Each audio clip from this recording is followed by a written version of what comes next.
राधे राधे दोस्तों, मेरे YouTube channel धार्मिक कथा में आपका हार्दिक स्वागत है। मैं आज आपको शुक्रवार मां संतोषी माता की व्रत कथा सुना रही हूँ। शुक्रवार के दिन मां संतोषी का व्रत पूजन किया जाता है। इस पूजा के दौरान माता की आरती पूजन तथा अंत में माता की कथा सुनी जाती है। आइए जाने शुक्रवार के दिन की जाने वाली संतोषी माता व्रत कथा। तो बोलो संतोषी माता की जय। एक बुढ़िया थी, उसके 7 बेटे थे। 6 कमाने वाले थे जबकि एक निकम्मा था। बुढ़िया 6 बेटों की रसोई बनाती, भोजन कराती और उनसे जो कुछ झूठन बचती वह 7वें को दे देती। एक दिन वह पत्नी से बोला, देखो मेरी माँ मुझ पर कितना प्रेम करती है। वह बोली, क्यों नहीं, सबका झूठा जो तुमको खिलाती है। वह बोला, ऐसा नहीं हो सकता, मैं जब तक आंखों से न देख लूँ मान नहीं सकता। बहू हंसकर बोली, देख लोगे तब तो मानोगे। कुछ दिन बाद त्योहार आया। घर में 7 प्रकार के भोजन और चूरमे के लड्डू बने। वह जांचने को सिर दुखने का बहाना कर पतला वस्त्र सिर पर ओढ़े रसोई घर में सो गया। वह कपड़े में से सब देखता रहा।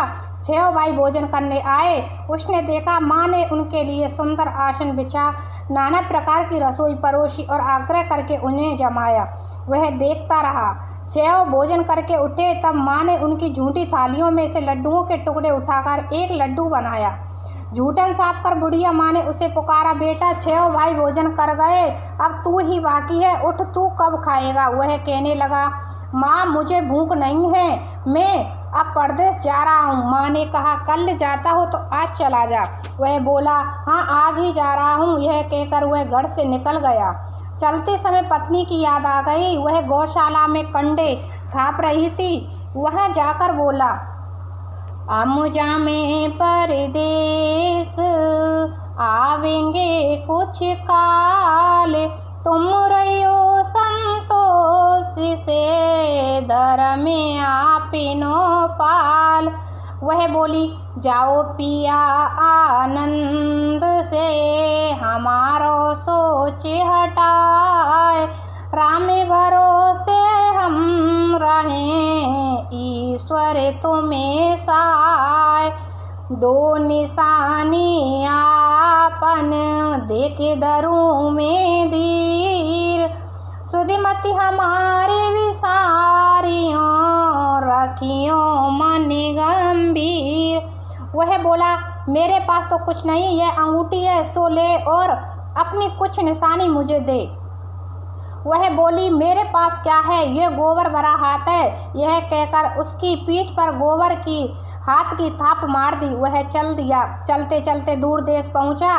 वहाँ एक साहूकार की दुकान थी। वहाँ जाकर कहने लगा, भाई मुझे नौकरी पर रख लो। साहूकार को ज़रूरत थी। वह बोला, रह जा। लड़के ने पूछा, तनख्वाह क्या दोगे।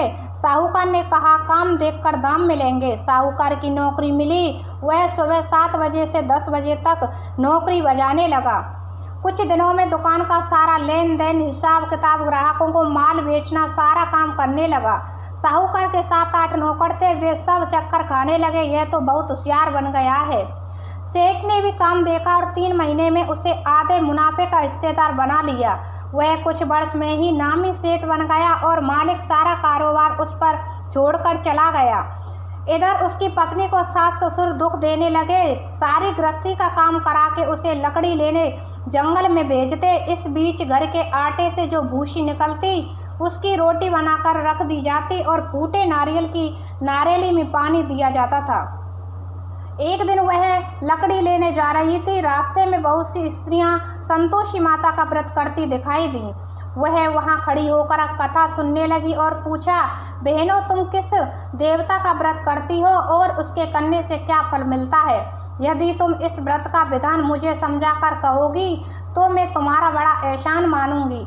तब उनमें से एक स्त्री बोली, सुनो, यह संतोषी माता का व्रत है। इसके करने से निर्धनता दरिद्रता का नाश होता है और जो कुछ मन में कामना हो सब संतोषी माता की कृपा से पूरी होती हैं।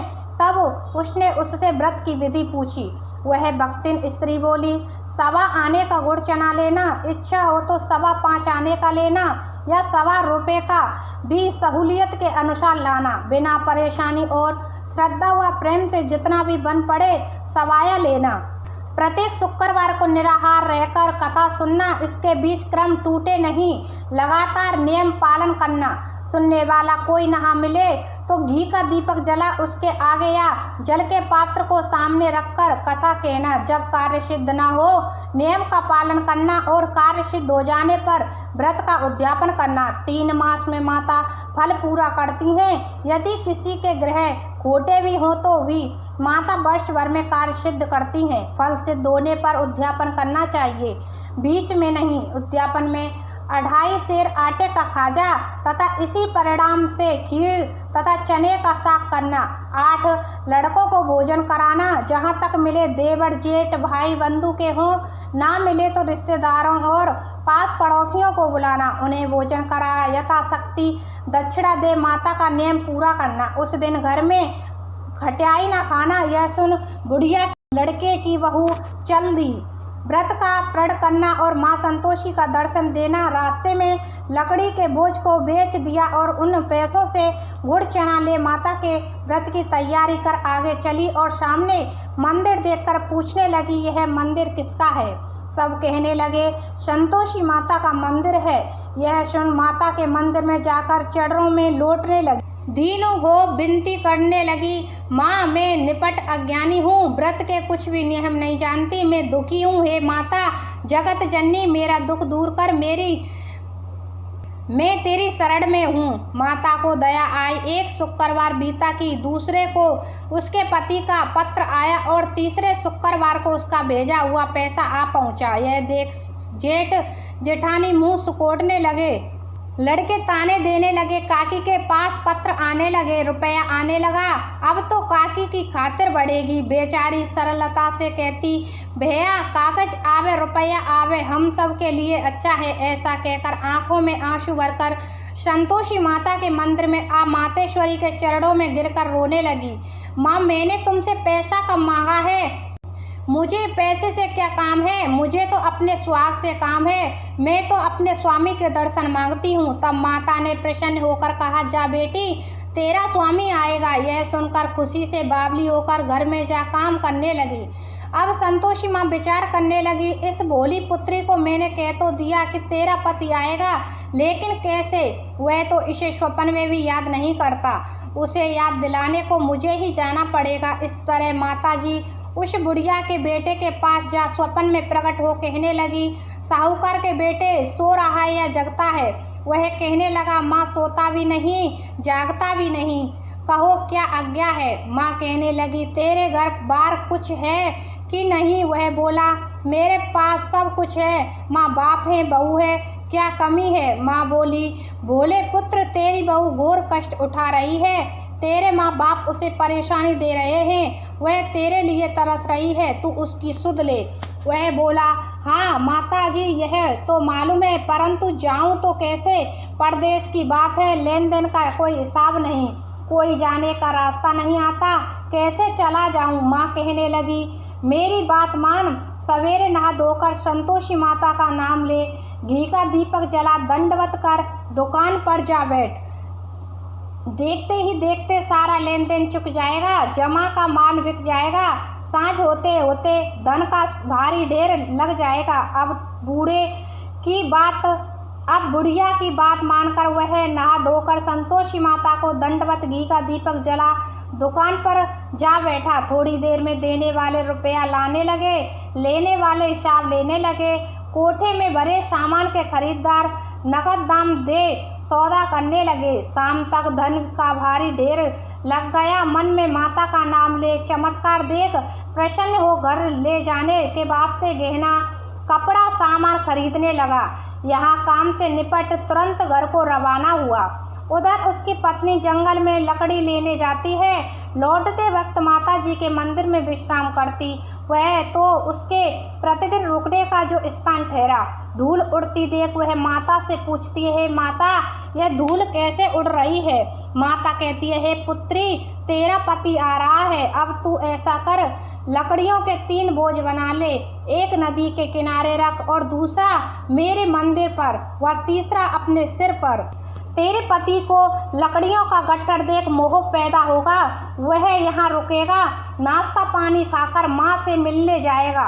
अब तू लकड़ियों का बोझ उठाकर जाना और चौक में गट्ठर डालकर जोर से आवाज़ लगाना, लो सासू जी लकड़ियों का गट्ठर लो, भूसी की रोटी दो, नारियल के खेपड़े में पानी दो, आज मेहमान कौन आया है। माताजी से बहुत अच्छा कहकर वह प्रसन्न मन से लकड़ियों के 3 गट्ठर बनाई, एक नदी के किनारे पर और एक माता के मंदिर में रखा। इतने में मुसाफिर आ पहुंचा। सूखी लकड़ी देखकर उसकी इच्छा उत्पन्न हुई कि हम यहीं पर विश्राम करें और भोजन बनाकर खा पीकर गांव जाएं। इसी तरह रुक कर भोजन बना विश्राम करके गांव को गया। सबसे प्रेम से मिला। उसी समय सिर पर लकड़ी का गट्ठर लिए वह उतावली सी आती है, लकड़ियों का भारी बोझ आंगन में डालकर जोर से 3 आवाज़ देती है, लो सासू जी लकड़ियों का गट्ठर लो, भूसी की रोटी दो, आज मेहमान कौन आया है। यह सुनकर उसकी सास बाहर आकर अपने दिए हुए कष्टों को बुलाने हेतु कहती है, बहू ऐसा क्यों कहती है, तेरा मालिक ही तो आया है, आ बैठ, मीठा भात का भोजन कर, कपड़े गहने पहन। उसकी आवाज़ सुन उसका पति बाहर आता है, अंगूठी देख व्याकुल हो जाता है। माँ से पूछता है, माँ यह कौन है। माँ बोली, बेटा यह तेरी बहू है, जब से तू गया है तब से सारे गांव में भटकती फिरती है, घर का काम काज कुछ करती नहीं, 4 पैर आकर खा जाती है। वह बोला, ठीक है माँ, मैंने इसे भी देखा और तुम्हें भी, अब दूसरे घर की ताली दो, उसमें रहूँगा। माँ बोली, ठीक है, जैसी तेरी मर्जी। तब वह दूसरे मकान की 3री मंजिल का कमरा खोल सारा सामान जमाया। एक दिन में राजा के महल जैसा ठाट बाट बन गया। अब क्या था, बहू सुख भोगने लगी। एक पति से कहा, मुझे संतोषी माता के व्रत का उद्यापन करना है। पति बोला, खुशी से कर लो। वह उद्यापन की तैयारी करने लगी। जिठानी के लड़कों को भोजन के लिए कहने गई, उन्होंने मंजूर किया, परंतु पीछे से जिठानी ने अपने बच्चों को सिखाया, देखो भोजन के समय खटाई मांगना, जिससे उसका उद्यापन पूरा ना हो। लड़के जीमने आए, खीर खाना पेट भर खाया, परंतु बाद में खाते ही कहने लगे, हमें खटाई दो, खीर खाना हमको नहीं भाता, देखकर अरुचि होती है। वह कहने लगी, भाई खटाई किसी को नहीं दी जाएगी, यह तो संतोषी माता का प्रसाद है। लड़के उठ खड़े हुए, बोले, पैसा लाओ। बोली बहू कुछ जानती नहीं थी, उन्हें पैसे दे दिए। लड़के उसी समय हट करके इमली खटाई ले खाने लगे। यह देखकर बहू पर माताजी ने कोप किया। राजा के दूत उसके पति को पकड़ कर ले गए। जेठ जिठानी मन माने वचन कहने लगे, लूट लूट कर धन इकट्ठा कर लाया है, अब सब मालूम पड़ जाएगी, जब जेल की मार खाएगा। बहू से यह सहन नहीं हुआ, रोती हुई माता के मंदिर गई, कहने लगी, हे माता तुमने क्या किया। हंसाकर अब भक्तों को रुलाने लगी। माता बोली, बेटी तूने उद्यापन करके मेरा व्रत भंग किया है। वह कहने लगी, माता मैंने कुछ अपराध किया है, मैंने तो भूल से लड़कों को पैसे दे दिए थे, मुझे क्षमा करो, मैं फिर तुम्हारा उद्यापन करूंगी। माँ बोली, अब तू भूल मत करना। वह कहती है, अब भूल नहीं होगी, अब बताओ वे कैसे आवेंगे। माँ बोली, जा पुत्री, तेरा पति तुझे रास्ते में आता मिलेगा। वह निकली, राह में पति आता मिला। वह पूछी, कहाँ गए थे। वह कहने लगा, इतना धन जो कमाया है उसका टैक्स राजा ने मांगा था, वह भरने गया था। वह प्रसन्न हो बोली, भला हुआ, अब घर चलो। कुछ दिन बाद फिर शुक्रवार आया। वह बोली, मुझे फिर माता का उद्यापन करना है। पति ने कहा, करो बहू। फिर जेठ के लड़कों को भोजन को कहने गई। जेठानी ने 1-2 बात सुनाई और सब लड़कों को सिखाने लगी, तुम सब लोग पहले की तरह खटाई मांगना। लड़के भोजन से पहले कहने लगे, हमें खीर नहीं खानी, हमारा जी बिगड़ता है, कुछ खटाई खाने को दो। वह बोली, खटाई किसी को नहीं मिलेगी, आना हो तो आओ। वह ब्राह्मण के लड़कों को लेकर आई। यथाशक्ति दक्षिणा की जगह 1-1 फल उन्हें दिया। संतोषी माता प्रसन्न हुई। माता की कृपा होते ही 9वें मास में उसके चंद्रमा के समान पुत्र प्राप्त हुआ। पुत्र को पाकर प्रतिदिन माता जी के मंदिर को जाने लगी। माँ ने सोचा यह रोज आती है, आज क्यों ना इसके घर चलूं। यह विचार कर माता ने भयंकर रूप बनाया। गुड़ चने से सना मुख, ऊपर सूंड के समान होठ, उस पर मक्खियां भिन भिना कर रही थीं। देहली पर पैर रखते ही उसकी सास चिल्लाई, देखो रे कोई चुड़ैल डाकिन चली आ रही है, लड़कों इसे भगाओ नहीं तो किसी को खा जाएगी। लड़के भगाने लगे, चिल्लाकर खिड़की बंद करने लगे। बहू रोशनदान में से देख रही थी। प्रसन्नता से पगली बन चिल्लाने लगी, आज मेरी माताजी मेरे घर आई हैं। वह बच्चे को दूध पिलाने से हटाती है, इतने में सास का क्रोध फट पड़ा। वह बोली, क्या उतावली हुई है, बच्चे को पटक दिया। इतने में माँ के प्रताप से लड़के ही लड़के नजर आने लगे। वह बोली, माँ मैं जिसका व्रत करती हूँ यह संतोषी माता है। सबने माताजी के चरण पकड़ लिए और विनती कर कहने लगे, हे माता हम मूर्ख हैं, अज्ञानी हैं, तुम्हारे व्रत की विधि हम नहीं जानते। व्रत भंग कर हमने बड़ा अपराध किया है, जग माता आप हमारा अपराध क्षमा करो। इस प्रकार माता प्रसन्न हुई। जैसा फल दिया वैसा माता सबको दे, जो पड़े उसका मनोरथ पूर्ण करो। तो बोलो संतोषी माता की जय।